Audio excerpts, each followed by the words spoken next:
اینم یک سیرابی ترکی بسیار لذیذ و خوشمزه که تو فصل زمستون با نون سنگک خیلی میچسبه.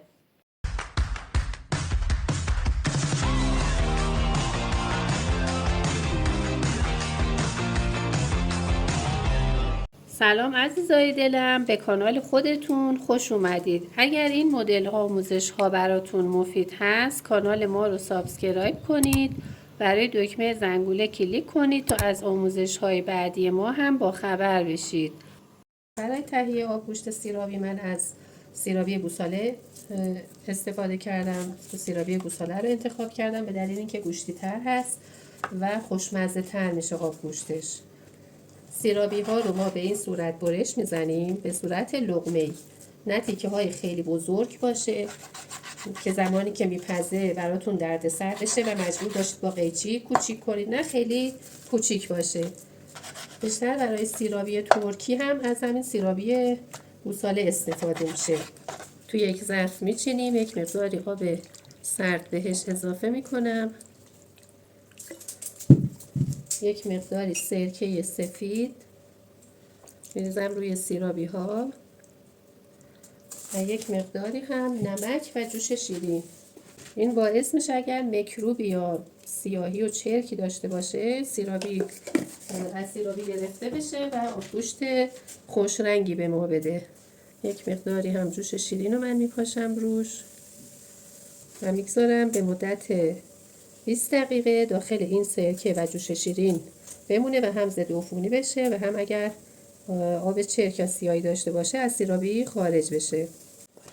خب الان حدود 20 دقیقه گذشته و ببینید یه آب سیاهی ازش اومد بیرون، کم آب تیره ازش اومد بیرون و من میبرم کاملا میشورمش تا مواد جوش شیرین و سرکه کاملا از این سیرابی بیاد بیرون.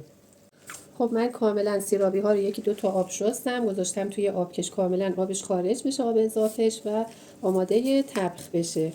یه دونه پیاز و نصفی از یک پیاز متوسط رو کاملا نگینی ریز خورد کردم، کمی روغن میریزم و پیاز رو کمی تفت میدم تا آبش کشیده بشه و سبک بشه.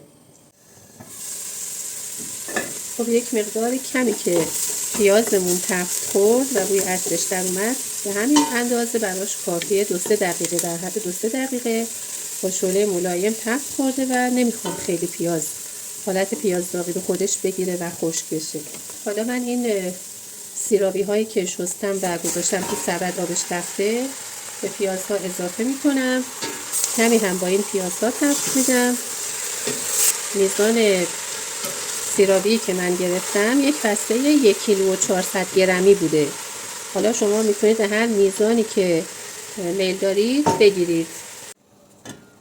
خب کمی که تفت خورد ببینید هنوز آبدار هست و خیلی تفتی که سیرابی ها رو خشک کنه به اون صورت تفت نمیدیم، فقط یک مقدار خیلی کم داخل پیاز به این صورت تفت میدیم، زیر و روش میکنیم که یک مقداری با پیاز روی زخمش گرفته بشه. پیش زردچوبه من اضافه میکنم. زردچوبتون هم باید به میزان بیشتر از غذاهای دیگه بریزید روی سیرابی تا کاملا خوشبو کنه سیرابی رو. یک مقدار خیلی کم هم من فلفل سیاه اضافه میکنم، فقط در حدی که بوی عطر فلفل سیاه و زردچوبه خوشبو کنه آبگوشت سیرابی رو. یکم هم با زردچوبه و فلفل سیاه تفتشون میدم. در محیط‌آور رو میذارم تا با فلفل سیاه و زردچوبه هم کمی تفت بخوره. خب ببینید این تفت دادن سیرابی به این صورت ها آبدار هست، یعنی اون تفتی که سرخ بشه یا اینکه حالا خشک بشه سیرابی به اون صورت نیست. حالا من این تفت سیرابی اون تا همین مرحله براش کافی هست. آب جوش رو بهش اضافه میکنم. 1 عدد قلم گوساله کوچیک رو هم من میذارم کنار سیرابی ها. توی سیرابی ترکی باید حتما قلم گوساله باشه، یا میتونید قلم اسلایس شده گوساله رو بذارید یا یک قلم کوچیک کامل گوساله رو بگذارید که با چربی قلم بپزه کاملا این سیرابی ها. آب جوش رو هم اضافه میکنیم. خب حالا من نصفی از پیازی که ریز خورد کرده بودم برای تفته گوساله به این آب گوشتمون اضافه میکنم. یک چوب دارچین، چند حبه سیر پوست گرفته شده و 2 برگ بو و میگذارم با شعله کاملا ملایم بین 5 تا 6 ساعت این آب گوشت بپزه. با شعله کاملا ملایم.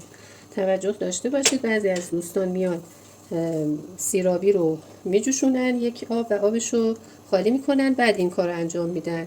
ولی همجور که میبینید آبش کاملا شفاف هست و آب سیاهی دیگه نداره. آب گوساله، سیرابی گوساله بهتر از سیرابی گوسفندی هست و نیازی دیگه به این کار من ندیدم. توی همون محلول سرکه و جوش شیرین و نمک که گذاشتم باکتری زدایی و ضد عفونیش کردم. اون آب سیاه و کثیف درون سیرابی رو قشنگ گرفت. حالا من در قابلمه رو میگذارم به مدت 5 6 ساعت با حرارت کاملا ملایم بپزه و جا بیفته این سیرابی. ببینید دوستان الان 1 ساعت از زمان پخت سیرابی میگذره و ببینید چه روغنی انداخته به خاطر این آب قلم و چه رنگ شفاف و خوش رنگی داره.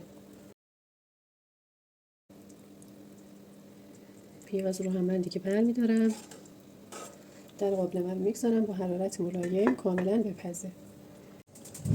خب دوستان عزیز الان حدود 6 ساعت از زمان پخت این آب گوشت داره میگذره.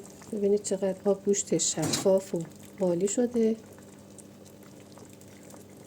خب من یه دونه از سیرابی ها رو تست میزنم که قشنگ مشخصه که کاملا پخته. ببینید یعنی کاملا له شده.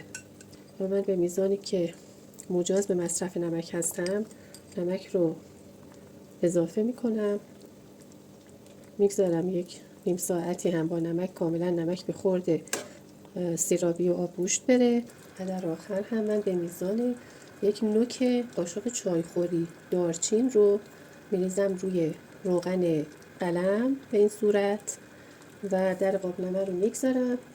بوی عطر دارچین توی آبگوشت سیرابی میپیچه و آبگوشتتون رو خوشمزه تر و خوش عطرتر و لذیذتر میکنه به این صورت.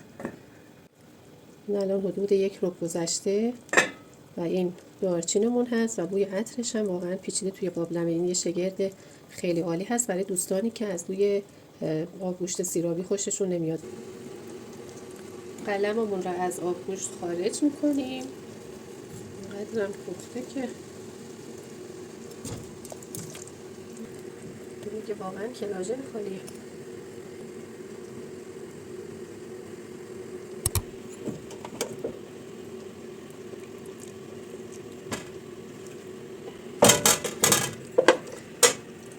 اگر تا اینجای آموزش لذت بردید کانال خودتون رو سابسکرایب کنید و روی دکمه زنگوله کلیک کنید. ما رو هم به دوستان خودتون معرفی کنید تا به جمع خانواده ما بپیوندند. با لایک هاتون و کامنت های خوبتون به ما انرژی بدید و از خوردن این سیرابی ترکی لذت ببرید.